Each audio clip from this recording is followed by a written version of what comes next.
FM, Tulsa, and now streaming 24/7 live from the Eden Media Studio. 24/7 live at KBOB899.com. 2Dawgs, are you ready? Breakdown raw, breakdown raw, breakdown raw. Sports talk, you want it, you gon' get it. Hot news and views, custom fitted. Droning yo, talking plus they live it. Fun and laughs, they gon' give it. Matchups for the week, this your spot. Never fumble the ball, always call. 2Dawgs, bar for stay fight. There's the bell, let's start the fight.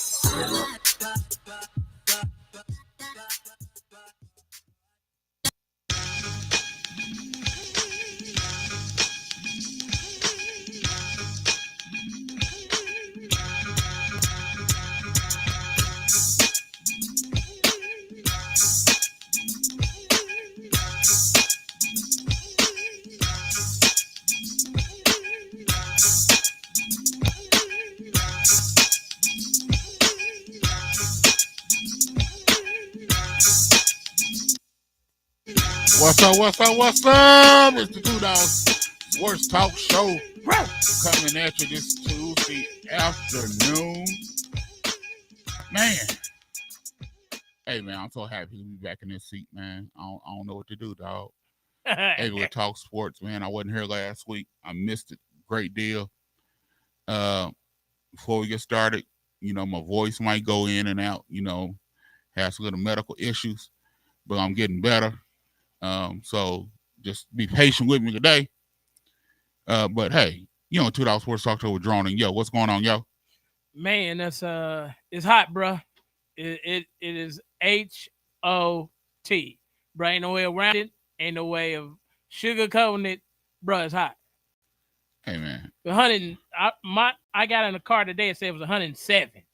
That's only today. It's supposed to cool back down this weekend. Thursday. Yeah. But that can't come fast enough, bro. We still got to deal with 100 something tomorrow. Hey, imagine if it was 2 days back in 1992. Yeah, it was hot that week. Yeah, well, we had to run that big old hill up there at Tulsa Central High School. Yeah. And then turn around and gotta do trunks face down. Yeah. Cause we done did something we wasn't supposed to. Yeah. And you had to, and then in the morning, you come at 7 o'clock in the morning, get through at 9, come back at 11, 12, don't get through till 2. Yeah. Coach might not give you no water because you're acting up, not doing, then you got to run the whole field. Hey, man, y'all know why we talking like this? Cause it's football. Say it again, man. Football. Training camp starts next week. You had 7 teams, had rookies come in today. New York Jets, veterans come in later on during the week. Full training camp for all the teams starting next week. This is the best time of the season. And let's make the public service announcement. Y'all got about 6 weeks. No. You might have 6 weeks. To get your honeydew list done. Yeah, you might. We done gave warnings. We told y'all get all your honeydew list out because football season's almost here. And me, if you don't get your stuff done, don't come on Sunday morning, Saturday evening, Monday, and talk about, hey, can you go build a fence? No, I ain't building no fence today. I'm sorry. It's football season. Yeah, it's football season. Yeah. So football come on Thursday through Monday. No, you got it wrong. Monday, you might have highlights on Tuesday, something on Wednesday, Thursday night football, Friday night football. So 5 out of the 7 days of the week is football. It's football. Love it. Just gotta love it. And so you might have 2 days up in there. Yeah. To get a honeydew list in. Yeah. Maybe. So you got to be very choosy on what honeydew list you choose to get what you want to get done. Yeah. Because they got to get it done within 2 days.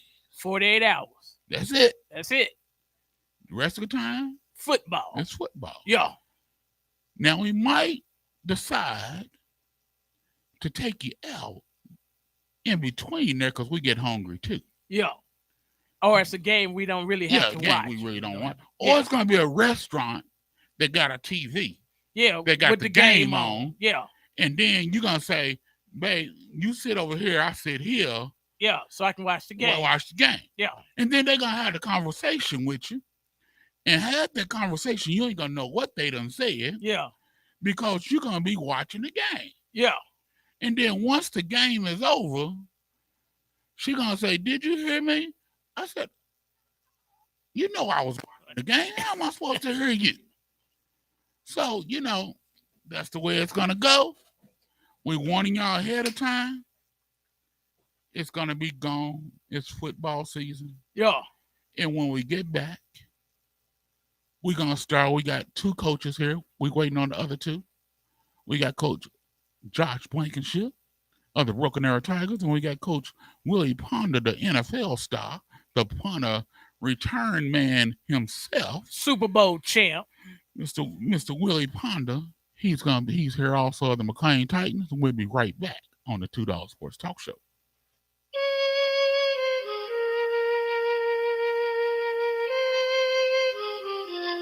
Feel the vibes. The devil don't know what he is up against. No weapon formed against me, my defense. The shield of faith blocks everything coming my way. I'll pray my way. Taking the steps and I'm free, yeah. Sitting that you can't control me, no. Running from lust and I flee. He started chasing me. I put him to bed, now we sleep. Oh, yeah. Satan, get behind me. You have no authority. You can't do nothing to me, no. I'm gonna push you away. With my prayers every day. My God protects me, yeah. Confessing my sins, I wanna do right. Yeah. I'm so trapped in pain, about to lose my mind. Yeah. The devil keep chasing me, talking about taking me. But you better not play with me, cause I roll with G.O.D. No, I can't be low key. I gotta save souls on me. I bet my whole city get free. I know why you hate on me. That blood is stay on me. I'll rise to the top, you'll see. I put that on everything. Yeah. Satan, get behind me. You have no authority. You can't do nothing to me, no. I'm gonna push you away. With my prayers every day. My God protects me, yeah.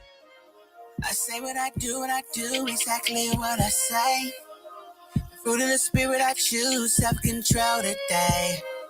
They used to be hard for me, now I'm resisting the enemy. Victory,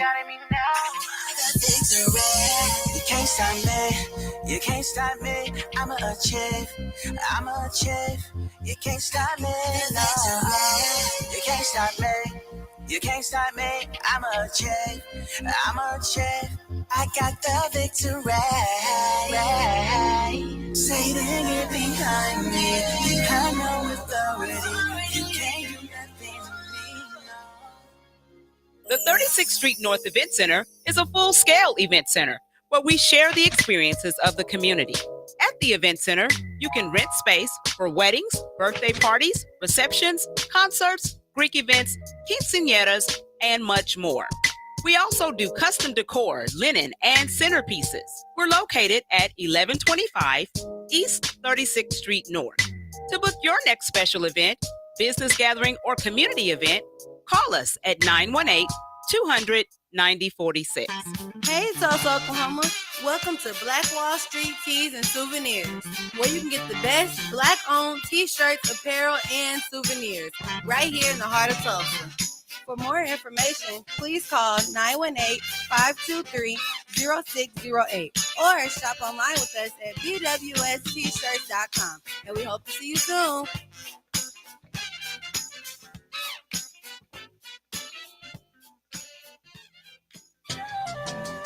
Citizens United for a Better Educational System, better known as CUBES. We stand together to fight COVID-19 and its variants with a layered approach. Let's make our schools safe, educate, Vaccinate, wear masks, social distance, and wash your hands. Cubes cares about our community. To save the children.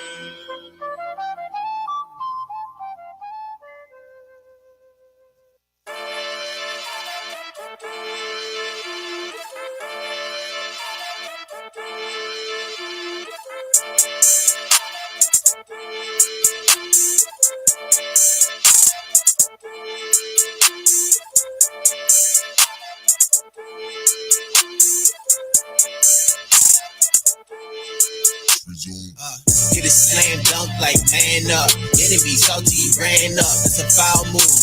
And one. Say eat. Man. Jesus, I own my life. I'ma shine bright as a light. I don't need diamonds to shine. I just keep God on my mind, dog. Giving my all till I sign, watch me clean like pine saw. Hey, I call God, yeah. Jesus, he the reason I be rapping, singing in the hood and trenches. I don't need a mention. This some time in prison. I got rescued, not arrested. Now I'm living. I be Holy Spirit sipping Bible toting. I was chosen for this moment. Devil choking home, and you don't believe me? Take a look. Few years Welcome ago, back to the 2 Dawgs Sports Talk Show. Just that back to back by Trinity Trey. Y'all know how we do it. They be humping that back to back. But hey, we supposed to get down to business. We got two coaches in here right now. We got McLain Titans coach, Mr. Willie Ponder, and we have the Broken Arrow Tigers, Mr. Josh Blankenship. All right, Coach Ponder, how's it going today, sir? Good. Thank you for having me. All right, put it. Yeah, now you act like you brand new. You're a veteran. Now you know how it works. You know how it works. Hey, Coach Blankenship, how's it going, sir? Good, man. Thanks for having me. I appreciate y'all coming. So Coach Ponder, let's start with you. We was talking off the air about that you just came back from a trip that's out of the norm. You know, something that you don't see a lot of Tulsa public schools, especially football teams, traveling across state lines to go scrimmage, things of that nature. Tell us a little bit about that trip. How did it come about? Who spearheaded it, and what caused it to happen? Well, basically, it started. Obviously, I mean, if you're from the Tulsa area, everybody knows about what happened last year at our homecoming game. Very tragic situation. Had nothing to do with football. And me being in McLain, again, if you're from the Tulsa area, you know about the Tulsa area. McLain's always had that stigma on them, you know, and it's just an unfortunate situation happened. And from that situation, when that happened, you know, a lot of people came in wanting to, what can we do? What can I do, coach, to help? You know, and first it was like, we can feed you. We'll feed you. I'm like, hey, we can only eat so much, you know, and then the right people came in, and our mayor, his wife, Miss Susan Bynum, she came in. I met with her. She was asking, you know, what can we do? Again, I was like, hey, at the end of the day, my whole purpose is here. I got told don't take the job. You know, I'm probably said that here on this show before, but I believe in it. I believe in the situation. The situation out that way is real. So she said, well, let's. And so I was just like, well, besides, I need to take them somewhere. We need to be different. I need our facilities to be better. I need to have workout shirts. I need funding, real funding. You know, TPS funding comes from the football program. Your funding comes from whatever donations you get and whatever you get from your gate sales. Well, you know, if you go to a McLain game, there's no... There's not a gate. It's not a gate. Yeah. You know, the visiting teams are usually who brings the money in. They just the support is just not always there when it to come to a McLain football game. You know, and it comes with wins too. You know, you got to win games. Program's been down. It is what it is, and so my mission is just to, okay, this thing is now. This took me now. That was last year. That was my 5th year. So I've been trying to change this stigma for the past 4 years, and then bam, the 5th year it happens again. You know, shooting at homecoming. So I felt like I took 10 steps back. That's what I was telling Ms. Bynum. And so she said she had some things, and long story short, the Tulsa Community Foundation It's a big time foundation here out of Tulsa, Oklahoma, based out of Tulsa, Oklahoma. The Tulsa Community Foundation got on board, and they started the Titan Football Foundation, which is basically a little brother of the Tulsa Community Foundation. Because again, I love my job. Tulsa Public Schools is a good place. But just the funding and the way things are, it's just a little different when it comes to funding the sports. So they started the foundation, and they're working to get money in it, and money is coming. And they was like, so why? What do you want to do? I said, I need to take these kids to a team camp. Not just last few years I was going to. Now Josh is in Mustang. Is that your brother? Cousin. That's your cousin. Yeah. Okay. Lee. I was going out to Mustang. Great camp out there as well. 6A camp, good teams, great camp. But it's here, right? It's not a college campus. So my mission was, I said, I want to take these kids to a college campus, a college team camp. Me being out in Mesa, I remember, Josh, how team camps go. It's different. When you go to a college team camp, you get to go eat in the cafeteria. You get to check in the dorms. You get your lanyards. You check in the cafeteria, the dorms. Everything is like college based because it's ran by college coaches. So that was the deal. That's what I was telling them. I want them to feel that experience. I want to give them something different than what they see all the time. And then again, if people see that, dang, they went there, McLain might not be too bad. Maybe I can't send my child to McLain. There's just people just wouldn't, good athletes, they're going to jump up. They'll pass McLain because they feel like the opportunity is not there. So what I wanted to do, I tell the foundation and TCF, that will help. That will help to show that things are moving different. And I will, as their head coach, try to give them the opportunity to see a college campus, to go to college, to use their talent to go to college. Because I needed help. I went to TU early and got kicked out.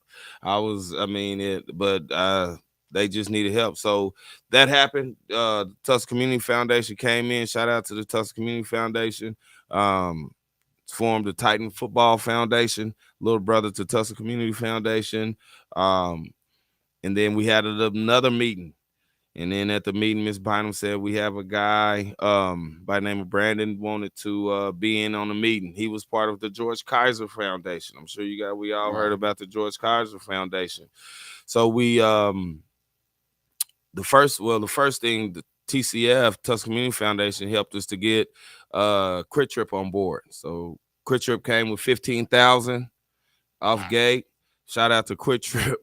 They came out for for team camp, for gear, for certain things for at-risk kids.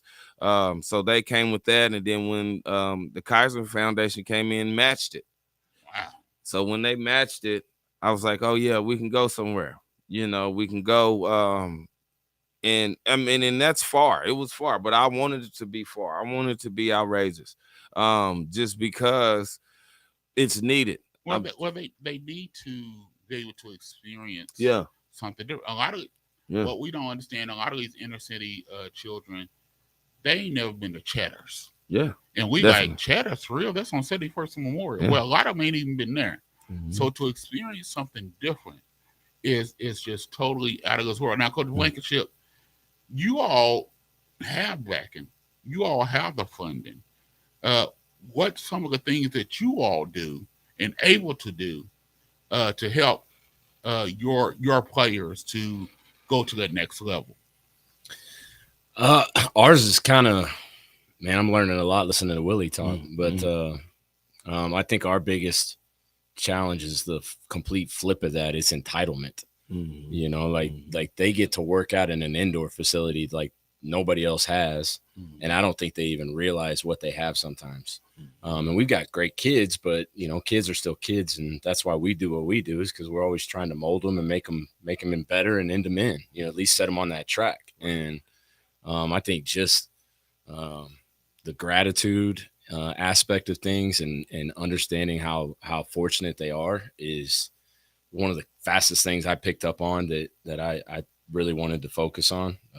But yeah, you've got, it comes with both. You got very involved parents, which means they're going to be at everything, good and bad. They're going to be at the office knocking on the door if they're not starting, but at the same time, you got that support too of them down there making sandwiches after practice, so it's both worlds. But, we're fortunate on that front. And, but I think it's still the same mission, it's just different angle of trying to get to the same thing, which is putting kids on a track to understanding what manhood is. Now, do it sometimes make it more difficult to motivate them because things are handed. They feel like things are they've lived this type of lifestyle. Mm-hmm. They don't know anything different. Yeah, it's so diverse. I mean, you've got it all. You've got the kid that still comes from nothing, and then you've got the kid that thinks he's got everything at his hands. So there's so many kids that you're going to get every kid within that spectrum. So it's not, it's kind of careless of me to lump them all into one group, right. But it's, I mean, that was certainly my focus was they get to walk into this facility every day. I want to make sure they appreciate it and take care of it and are proud of it. Now, what traditions have you started since you've been at Broken Arrow that was there and then you took it and you moved it to the next level? We're still building those traditions, trying to create things that people can latch onto. I think the real trick is what can you get something that the kids can connect to that maybe alumni can connect to also. Mm-hmm. And if you can find something that checks both boxes, then you might be onto something. One of the things that I asked a lot about when I was interviewing for the job was the old tree over at Kirkland Field. They had that tree that I remember going when I was in high school playing at that field. They had that tree down behind the goalpost that we just called it the touchdown tree. And I didn't know much about it other than every time you kicked a PAT or a field goal, you're probably losing the ball or it was coming down all scratched up. But I asked a lot of questions about that. That was kind of a big soft spot, sweet spot for a lot of the people that had come through Broken Arrow football. Everybody's always trying to find a way to connect with the kids on trying to get them further than they think they're capable of going. So I kind of latched on to that, that tree was behind the goalpost. Everybody knows you got to get to the goal line to score. But what are we going to do to separate ourselves from everybody we're playing against? We're not just going to go to the goal line. We're going to go all the way to the tree, to the back of the end zone. And then, I think everybody kind of latched onto that and then try to avoid a few penalties here and there where guys go set the ball behind the goalpost after they scored. But, Now, Willie, you've been here, it's going on 6 years, and I've seen the program from dirt to now we got a little mountain that's been built. What has it took in you to build that little mountain? Not the players, because it has to be something in you to keep pushing. What has it took in you to start building that mountain, keep building on that mountain? Some patience that I didn't think I had, for one. I mean, and I told myself going into this year that I'm going to stop saying this. And what I say is, I've been saying it since, it's a hard place to coach. It's a tough place to coach at McLain, but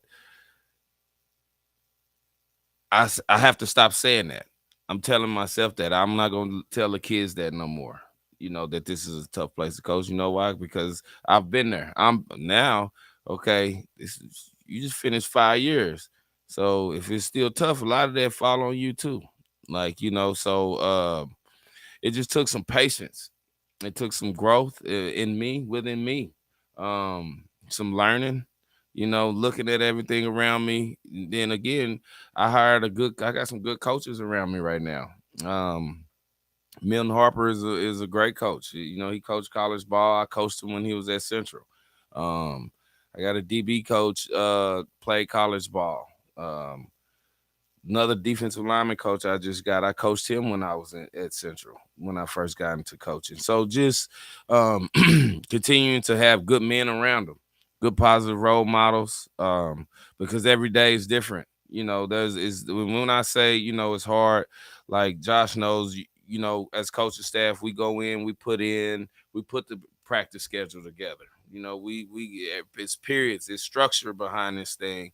But sometimes at McLain, or in the past, you know, it might be offensive day for us, but I'm missing 2 of my starting linemen because they had Lord knows what they had to do, or what they parents said they got to go home because they got to watch little brother, or something, those little things like that. But it just took some patience, you know, and then some, you know, I hate losing, you know, I hate losing, you know, but it, I think it's bigger than me, understanding that my movement right now that I'm on is bigger than me. And just grinding, you know, and trying to keep myself together and going home to my family. You know, my old lady's great. My kids are great, you know, and going home to them. And that's when I get to chill, you know, and because it's a grind every day when you go there. You never know what you're going to get. Like, I had a meeting with a player today. Like, you know, I had to tell him, you either going to have to make a choice between these streets, or you're going to have to make a choice to play football. Other than that, you're not going to be on my football team. He's a good player, athlete, fast, can run, good-looking kid. But he don't know if he want to be in the streets or if he want to be a high school student, you know. So those are just the questions. But, and like Josh said, out there at BA, they have issues. Josh has issues. You know, he's just got more kids to deal with. You know, there's issues everywhere. And it's just my selective few that I have. You know, as a 4A football program, I carry 40 kids. Well, actually, I feel like the program, I'm buying new jerseys this year, I ordered 45. So, you know, I've grown, you know what I mean? And what's happening right now in Summer Pride, the 35 or the 40 kids I got, in Summer Pride, I got 35 or 40 kids, compared to in the past, it was 15, 20. Yeah. Mm-hmm. You know, but now everybody's there. You know, so that's just the growth, and that keep me going. Now, Coach Blankenship, you come in at Broken Arrow where, you know, I know Broken Arrow won their first state title in 2018, but the big dogs on the block is still Union and Jinx. How do you make that transition to get your players to understand that, hey, that's used to be the big dog on the block. Mm-hmm. Now we're the big dog on the block, and we're chasing, and we're gonna win just as much as they do. How do you do that, even with Bixby coming into the and Owasso? Like, there's really no off ones. Yeah. No, I think it's I think one of the mistakes you can make is to get too hyper focused on the end too soon. On that, you know, everybody wants to win a gold ball. Everybody breaks it down on gold ball. Everybody, you know, that's why they're playing. They want to win a gold ball. I think getting them to understand that it's a 1-0 mentality. Like, there's no way you can get this, you know, long-term vision without a very short-term approach. Like, you've got to go 1-0. And then no matter what happens, then you got to go 1-0. And then no matter what happens, you got to go 1-0. So no matter what good happened or what bad happened, you got to put it to bed and get dialed in on the next thing at hand, whether that's play by play. And then, like, you don't have time in the middle of a game to sit over there and evaluate how good of a game am I having. Mm-hmm. Like, we'll watch the film after the game and evaluate it then. To me, it's the same approach. We're not even going to, like, and that's hard to do with kids, but we don't sit there and count up our record and try to figure out where we're going to be seated, or where we're going to have a home field advantage, or are we going to be doing this in the playoffs? Man, it is a week by week process. And then at the end, we'll stack them all up and see how we did. And then the only long-term vision I really challenge them on, and I try to make it their obsession, is to make sure we're as hot as we are possibly can be, playing our best football when the playoffs are coming. Like, right when we get to that point, embrace the growth. Like, we shouldn't be our best right there in week 1 or 0 week. Like, ever, even if we got everybody back, if we're not improving and playing our best going into the playoffs, then we're missing something. And that's what I've always admired about Jinx and Union and now Bixby and Owasso. And as good as they are coming out of the gate, they keep getting better week in and week out. And I think the secret to that is, you don't want to diminish the goal of the gold ball, but the process is how you attain that. And no matter, the only guarantees adversity. I mean, in a game, in life, in a season, it's guaranteed. I can guarantee you're going to have a bad call from a ref. We're going to have bad weather. I guarantee it's going to be hot, and it's hot right now. But the question is, how are you going to respond to it? And are you going to embrace the adversity as a chance to grow and get better and come together and in time for us to go make a run? Now, parity in the 6A1 on this side of the state is like you never seen it before. What has that done for your program? Man, I think it just keeps raising the standard. Like it's like there's no excuses. I was given the illustration of a treadmill the other day. If you got a treadmill on and you get on it, and if you don't run and do something, you're going backwards. And to me, that's the same thing in football. I mean, it's really life. It's always football and life. But, if they're just going to show up, like we're trying to get it to not just show up in the summer, but when you show up, are you going to max it out? Because Jinx is, Bigsby is, Owasso is, Union is. And you're either on that treadmill moving forward, or if you're just going to hang out and just be present, you're going backwards and probably falling down. Well, I see in 6A1, there's no more just stepping on the field. No way. And saying we have to dominate because Jinx got good players, Bigsby got good players, Broken Arrow, Owasso. So it's almost if you're going to college, the college recruit 85 kids. Well, you got 85 kids that's just as good as you are coming on this campus. It's about who's going to work the hardest and who's going to do what it takes. And I think that's the way it is in 6A1 right now. No question. It's about who's going to step on that field and do what it takes. And withstand the adversity. Yeah. Like when things go wrong, which are going to happen in every game, who's going to stay? I was watching that. Have you seen that quarterback documentary on Netflix that just came out? Yeah. And I think we just watched the first season or the first episode last night, but Kirk Cousins got into a little bit of a funk. And then somehow he missed a wide open guy on a great play call, and then somehow gathered himself and then completed a 4th down ball and then finished it out with a touchdown to win the game. And to me, that was the highlight of the whole first episode was he was mature enough and poised enough to be able to handle the adversity. And, it's the face of it too. To talk about that, it gave me a whole different outlook on Kirk Cousins. When have you seen Yo? No, I haven't watched it yet. It's good. It's good. It's good. I've seen all 8 episodes. It gives you talk about Kirk Cousins from the couch. Yeah. And you see what he does. But when you see the background and the behind the scenes, it gives you a whole different outlook on Kirk Cousins where you look at him totally different as a quarterback. Hey man, it's phenomenal. It's phenomenal, seriously. So, Coach, on you, you grew from one thing I admired about you. When you came and played, you played all teams that was greater than your team. Do you see that paying off now? I think it's a collective thing. It's kind of like Josh. It's like you gotta be 1-0 each week. I mean, early on, like you said, like when we had who was that? Ponca City on the schedule. Booker T's on the schedule. These 5A schools on our schedule. I do that because, again, if we can do this early, let's look back when it's time. If we do become a playoff team, it makes us stronger and better down the line to compete against teams that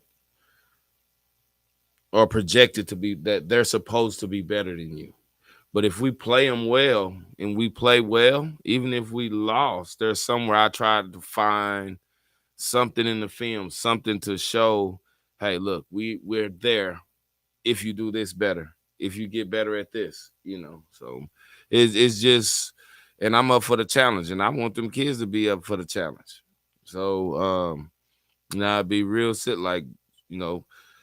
now I'm not going to put or even think to ask Josh or Montgomery to get on our show. Now, maybe they're JV teams, because I don't want to hurt my guys' feelings. Right. I don't want to make it think make it not fun. Yeah, there's a balance you gotta find of you want a dress rehearsal for what you're gonna see if you are gonna win it all, but you also don't want to lose for 3 weeks because of that one loss. You know what I mean? So I mean, not to say nothing about Ponca City or Booker T or nothing like that, but I want to challenge, because Wagner's good. They're not choosing out of 140 children. Yeah, you know what I mean? Football. Yeah, and when we go play the Wagners, Dale Condit is the real deal out there at Wagner. They have a good football program. They can probably beat some of the 5A football programs, I'm sure. They whooped us up in team camp this summer. They're loaded. Wagner, man, if you see Wagner's been loaded ever since my sons went to the team to beat in 4A. Well, it was 4A3 then. Yeah, was Wagner. Yeah, and they showed you why. Definitely. So like Wagner is a program. I mean, like Ponca City. Take Ponca City. They better they better tighten it up if they playing Wagner in their 6A1 program, though. You know what I'm saying? Or 6A2 program. They better tighten up if they gonna go against Wagner. Last year, if you played against Cushing, you better tighten it up. They had a quarterback that's at Eastern, D1 guy, and when he played, he's throwing deep outs from the opposite hash. That quarterback at Cushing was the real deal last year. He's probably one of the best I've seen that we've played against over the last couple of years. Because you don't usually have high school kids that can throw the deep out or the comeback from the opposite hash. He was doing that, so it's just a challenging thing that I'm going to always push him forward. And but you, like Josh said, it's a fine line. You can't, you can't crush them too hard, but you also want to be able to challenge them and push them. As my guys, I call them mental giants sometimes. I mean, mental. They if it's going good, they're gonna be high and mighty. But as soon as it go bad, it gets real bad real fast. So just always continue to try and bridge that gap, to keep it in the middle and challenge it. Yeah, Well, coaches, it seems like this is probably the best part of the season. Camp is about to start. Undefeated. Everybody's undefeated. Definitely. What is your message? Usually a head coach has a message for the season. Have y'all came up with that message yet? Or is that still in the works? Mine's been the same one since about December after last year. I'm going into my third year there at Broken Arrow. And so I have 2 seasons to kind of compare and contrast. And we really had almost the same 2 seasons, but on those close games, that were like 3 points or less, we won in the first year. And then the second year we didn't. And there's that margin of error there, that margin of winning. And we talk about the inches and all the little things, but my challenge first to my staff was, if you don't think you've got an impact on these kids, and if you don't think you've got an impact on the football they can learn and the games, and you don't think you have an impact on winning, then you're in the wrong business. And so the challenge was, how do we shrink that margin, with these kids, fundamentally, every aspect, mentally, fundamentally. And then that was the same message with pushing with the kids was, how do we shrink that margin? The difference between winning and losing, how do we close that thing down? So shrinking the margin was kind of what was fresh off the season, and we've stayed pretty dialed in on. I'm not changing it. I don't need anything creative. It's what we need to focus on. So I'm staying with it. I think my guys, we got shirts, gonna have shirts made. Leave no doubt. Okay. And we started at over the spring. Because again, it was the first time we went to the playoffs and really got a playoff seed that they earned, because what was that, 2020, everybody went to the playoffs because of the COVID year. That was the last time, quote unquote, went to playoffs. But last year, they earned it. They won some games that we had to win. And they stepped up and won those games, and we went to the playoffs legitimately. And so now this year over the spring, I pushed on them hard. I've been pushing on them hard. I mean, and demanding, and just really showing the importance of showing up every day. And so the spring, it all started in the spring. We was just saying, leave no doubt. Just leave no doubt that you're going to work hard. Leave no doubt that you're going to be attentive. Don't need the thing. I got no. It's leaving no doubt at all that you guys can go to the playoffs again. Now, what you gonna do? And now we got to win a playoff game. Like that's where the mindset is at. Like they want to win. And now a kid came up to me when we left camp. Coach, we winning all city.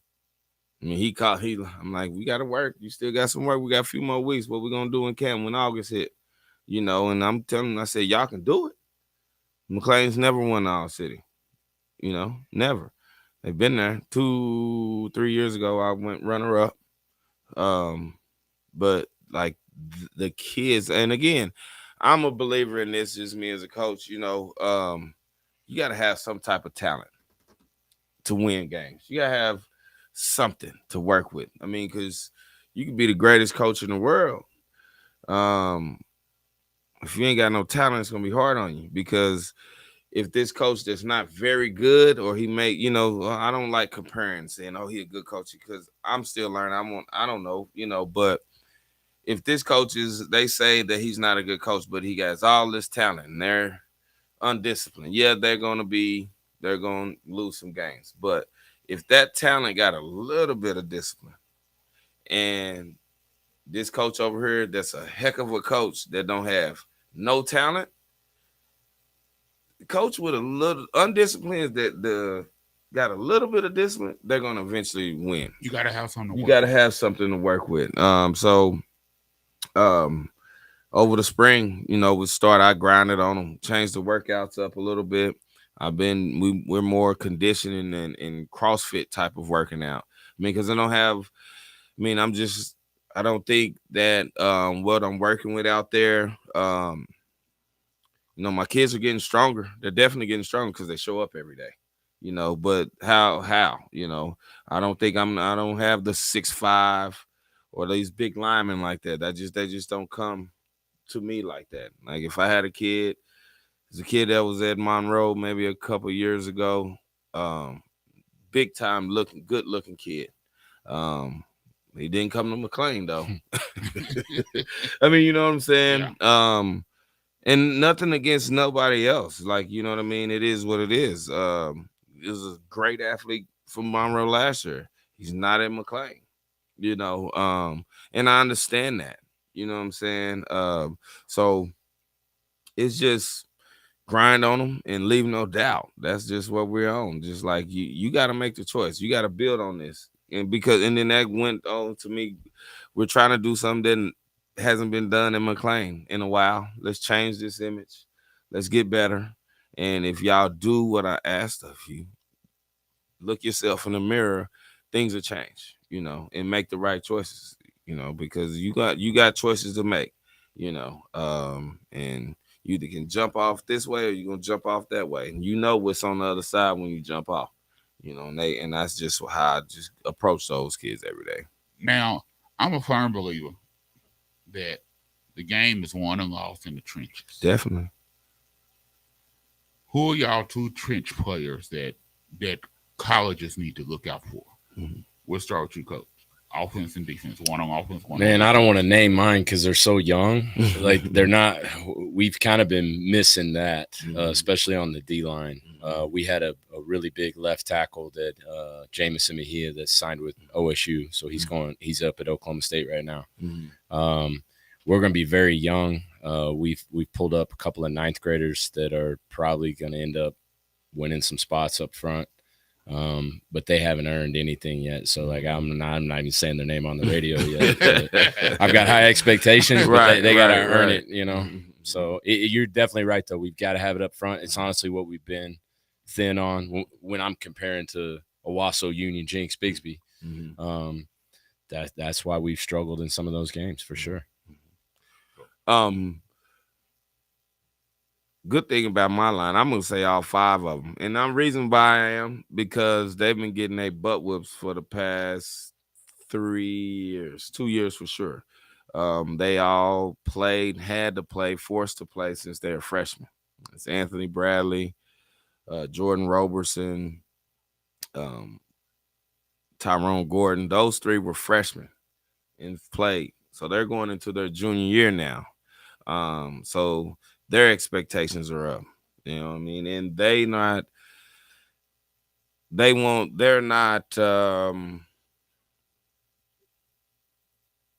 D1 linemen.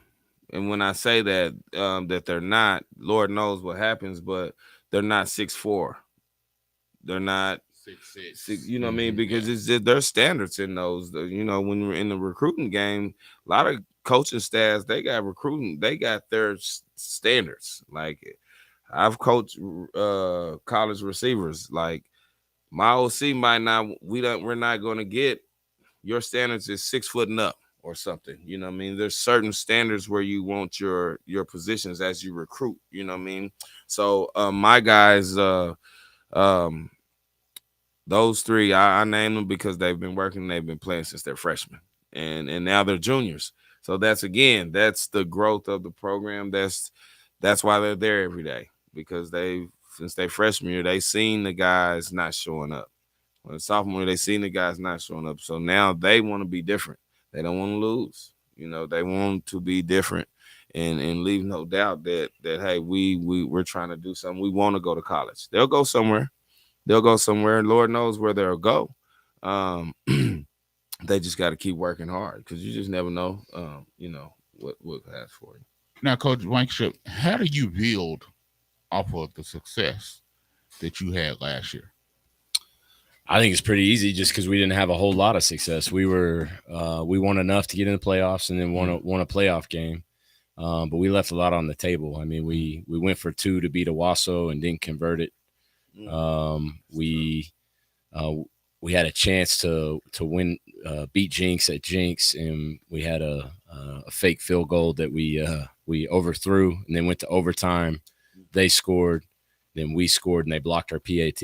So I mean, we've got a lot right there. When I talk about shrinking the margin, I mean they were close enough to almost taste it, and they know what I think. What you build on is that they get a glimpse of what they're potentially capable of. Right.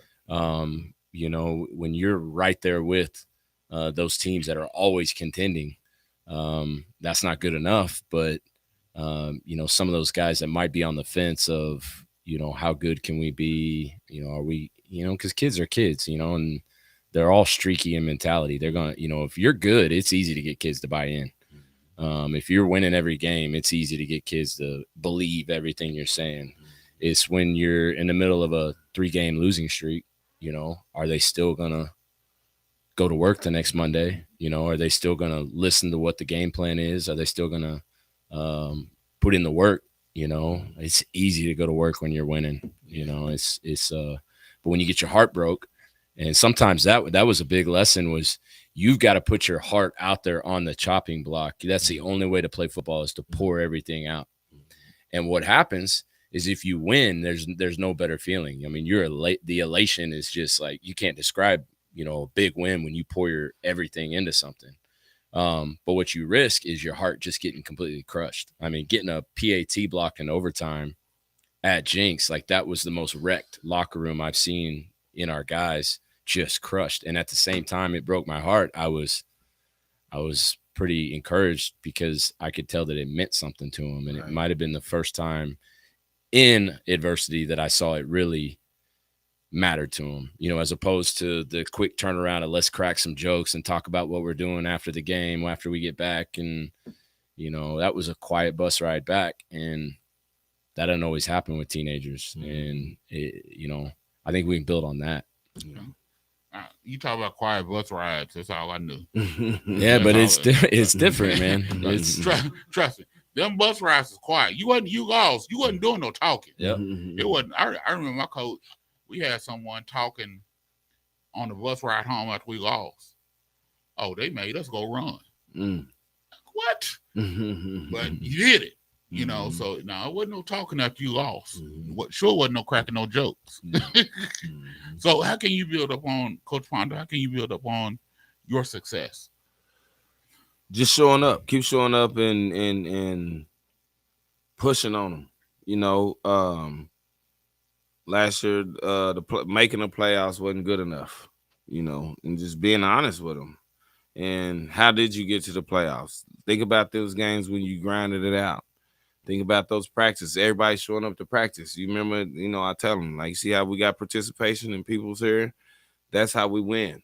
You know, being here and showing up, trusting the process, trusting your coaches, and pushing on them, keeping positive things in front of them, and keep grinding, man. It's a level of consistency that I think that you have to have on a day-to-day basis. And if you keep that, and then if you seek, and I think one thing, it ain't me, it's them. It's them young men that's out there. They want to be different, you know. And because I put a lot of responsibility on them too, especially those senior guys right now, those guys that, you know, like I talked to your dad after they went to 7-on-7 out there at Wasso, said that they did well. Talked to Coach Condit, you know, they were doing well. I was actually at O State at a camp, so I wasn't able to go, but that group, they're hungry, and I put the pressure on them. You know, like even out there at the camp in Colorado this past weekend, I yelled at them, those senior guys, and put them on the spot more than I did any of the younger guys that was messing up out there this past weekend. Because mistakes are going to be made. Adversity, like Josh said, adversity is going to happen. It's there in day-to-day, in life, and every day. How do you respond to it? So my older guys, if I seen I'm big on bad body language, because I used to get in trouble when I was a player about body language. You know, and it's real, like bad body. That's what I harp on with them. I don't want to see that. So my senior guys, those older guys that's about to be senior, those older guys that's been through it, when I seen any bad body language, I made it a point to really rip into them. So this younger guy can see, dang, he ripping into him. He's getting on Micah Simmons. He's getting on Dennis. Those guys you say you're gonna get recruited. Well, let's see. So now I'm gonna hold you to a standard. Had an older guy at camp. We had to be at our lunchtime at a certain time, you know, and because there's so many teams there, you know. So here comes this older guy. He's late. I ripped into him in front of the younger guys because I grouped them up with the younger guys in their dorm room. And it's like, well, you ain't ready to go to college. I promise you right now, if you'd have been late walking in this cafeteria and your position coach seen you, first off, if I'm a receiver coach and this receiver do that, the OC is going to rip me first. Yeah. I'm just saying. Like he's the OC and I'm the receiver coach and my receiver's not, Josh is going to rip me first. And then I might have to hear it from the head coach too, while I am. Because the head coach might get onto this OC. And now that's going to go, oh my God. That, you know, so I got onto his butt because, well, maybe you ain't ready for college, son. I sat here and told y'all how everything's important. The time is important, where we got to be. This is what you got to do. And, you know, time. So I'm ripping the older guys right now. I'm holding them to a high standard just because I know we may have a drop off after next year, you know. And so now, you know, like I said, I'm building those guys. Now they're the big dogs on the block. They've been getting their butts whipped for freshmen starting as freshmen. Sophomore year getting the butts with junior. Now junior that went to the playoffs. Now senior, what you gonna do? Think you're gonna do the same thing that you did last year? It's not gonna happen. It's not gonna work. We ain't gonna be good enough. So I just hold them to it and get on to those older guys. And you know, they don't like it, you know, but eventually they get it though. They get it, you know. Now what's going on in NFL right now? You have the I say the diminishing or the disrespect of the running back. Have you all seen that any on your teams where players might not want, they're running back but don't want to be a running back because they feel like they need to play another position to make it to the next level? Or what do you have y'all seen that? I haven't. I don't think I've seen it. But it is. I would say where maybe I've seen it and just not paid attention is the depth. Like, like if you're gonna play a JV game, how many of those kids are actually wanting to play running back? Because at best, maybe at our level, at best you've got 2 or 3 good ones. And it's not quite like quarterback, but it's similar in that if they think there's one guy, if the other players on the team think there's one guy that is the dude at running back, they might shy away from it because they don't think they can be that guy.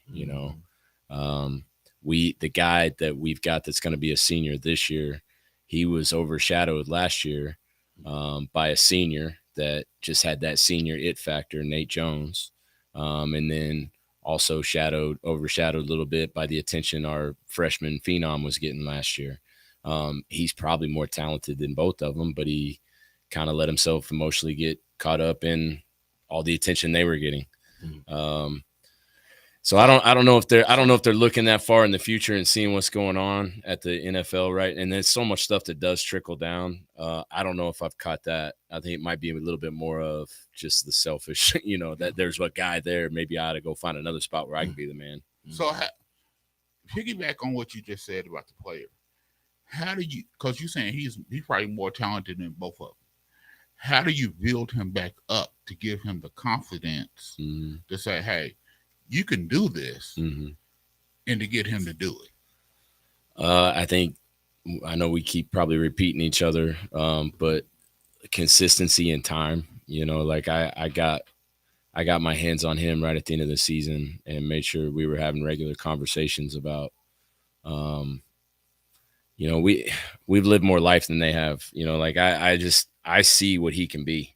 I see what he can use that God's gifted him with to go get an education with it, to go, set himself up on a trajectory for good things. And I see how talented he is and what he can be, probably more than he did at least, 8 months ago. And I think just constantly having those conversations, and then pairing that with the hard work that he's been putting in. And then you go to, you get a couple of tastes, like spring practice and then team camp, and he flashed. And I think once they taste that a little bit of success to kind of validate everything that we've been talking about and everything that he's been working for. That's where you can cement some of those lessons, is when they do have success, then you go, see, like we were onto something and you've been putting in the work to earn that. All right, coaches, give us a average size of your team, and where do you think y'all rate at on the speed level? Because there's 2 things you can't coach: size and speed. I'll go. The speed is there. We got some guys that can run. When you said it earlier, the games won and lost in the trenches. Those guys that I named, 2 of those guys, if you look at them, there's no way that they're linemen. They will not go to college to play O-line or D-line. One of them maybe, because he's right about maybe 305, but he's 6'3". He's 6'2" probably. He's a big boy. He's short wide. Yeah, he's short wide. But the speed level is there. I got some, like I said, I got a senior group that those guys can go. They can compete in a 7-on-7 somewhere. They can do that. The speed wise is there. I'm always, as a coach, I know me, we always want those big ones. You want those big ones that can move too. You don't want a guy that's just big and just big. Big and sloppy. Yeah, you got you want some size, you want some strength. Like we went against a team out there in Colorado. They were a 12-1 5A football program, and they had 2 linemen, 6'5", long, big guys, but our guys is more aggressive, and pad level wins. If a guy can get up under, you teach a guy get them hands inside and get up under there, we can handle it. I'll just say, the speed is there, the strength, they've gotten better, especially the way we're trying to work them out this summer. Again, trying to use more of a CrossFit, trying to get them more explosive.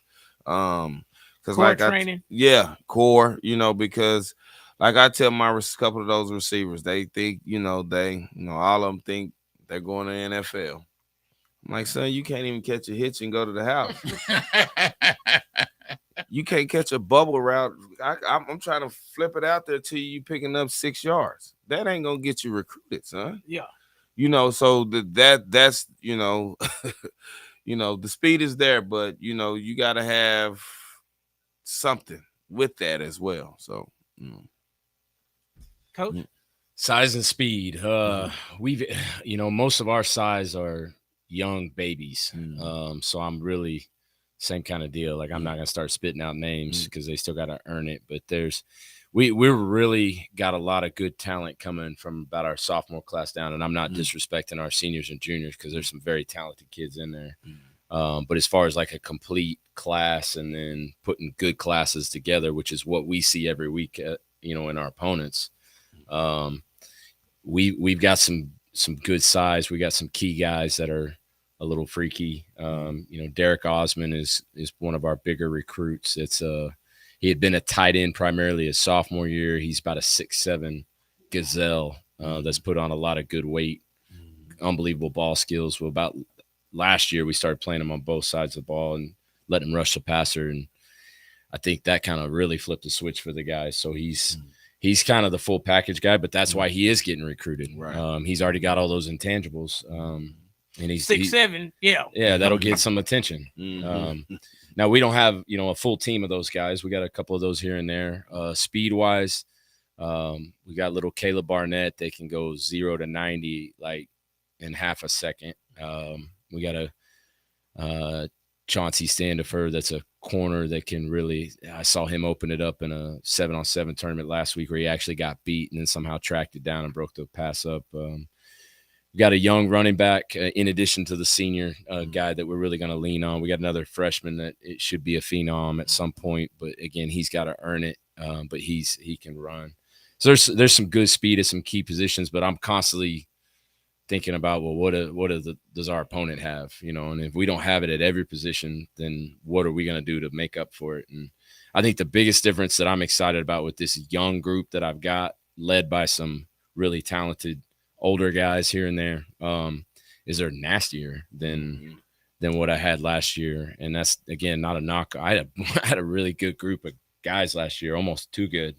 And I got some guys that they won't get bullied. They're not going to get pushed around. They want to be the ones that dictate the terms. And, that creates some awkward coach to coach interaction at team camp and 7-on-7 stuff when your linebackers are tackling drag routes. But I'd rather be reeling them back in than trying to get them going. And so I'm excited, man. We got some pieces for a fun season.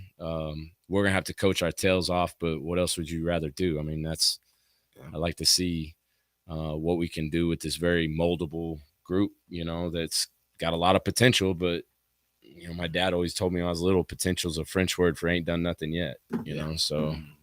Yeah, because we had Isaiah Autry on here, which is one of OU's main recruits out of Mississippi. He was what, 6'7", 6'8"? Yeah, 6'7", 289 pounds. Yeah, he's 289. Just a senior in high school, still growing. Yeah, I said that's crazy. He eat like 6 times a day. Today, yeah. 6'7".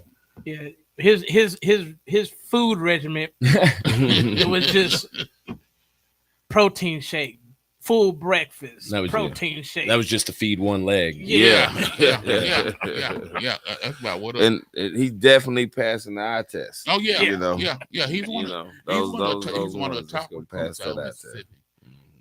So he was great to get off here. But who's your first opponent, Coach? Tulsa Central. Oh, the battle of the North Side. Yeah. you know, Is it at Central or McLain this year? it'd be at Central. It'd be at Central. We at Central. That might need to be a 2Dawg. Yeah, we're at Central. But you know, and then we bounced back and got Booker T right after that. So hey.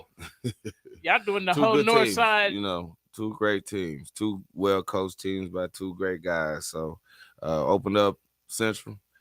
That's definitely, you know, a North classic in itself, but then also that Booker T. McLain game is a classic that I used to go to when I was a youngster. So that one will be at Booker T. Now, who y'all got first, Coach? We go Bentonville, Arkansas. Usually they have a tight little team up there. They're very similar to us, and close enough. I mean, that's one of the things too. People forget that, like that Northwest Arkansas. You know, and University of Arkansas is really closer than Norman. I mean, it's pretty wild. But we went to their place last year. They're coming to our place, and then we got Union and Owasso are the 2 non-districts. So it's kind of like we were talking about. And that's how we pitch it to the kids: is you want to go win that gold ball that we're always talking about. Well, here's your dress rehearsal. There's really no consequences. It's non-district games, so let's go win them. And if nothing else, you're going to know what type of teams you're going to have to beat once we get to the playoffs and start trying to make a run. Okay. I want to thank you all for coming on the show. Thanks for having us. We really appreciate it. Thank you. Every time I bring coaches, you all give good information that people don't even know. But I want to thank y'all for coming on. We appreciate it. Hey, good luck this year in your season. Hey, 2Dawg will be following. Go do it. Go do it. All right, y'all. It's 2Dawg Sports Talk Show for today. Hey, make sure y'all tune in next week. We do part 3 of our high school roundup. We have Coach Brandon Coombs from Memorial Chargers, Coach Robert Borgstaff of the Tulsa Edison Eagles, and Coach Keith Riggs of the Jinx Trojans. And then we got a bonus for you. We have Tulsa's own Kewan Parker from the University of Tulsa. He transferred in. He's coming in. He came to the transfer portal. He's at TU. He will be on the show next week. That's Kewan Parker. He used to go to Booker T. Went to Arkansas, then went to New Mexico State. Now he's back home. He will be on the show next week. So make sure y'all tune in to the 2Dawg Sports Talk Show. Same time, same place. Here on KBOB 89.9 FM. You bark at us. We bark back. To the beat, y'all.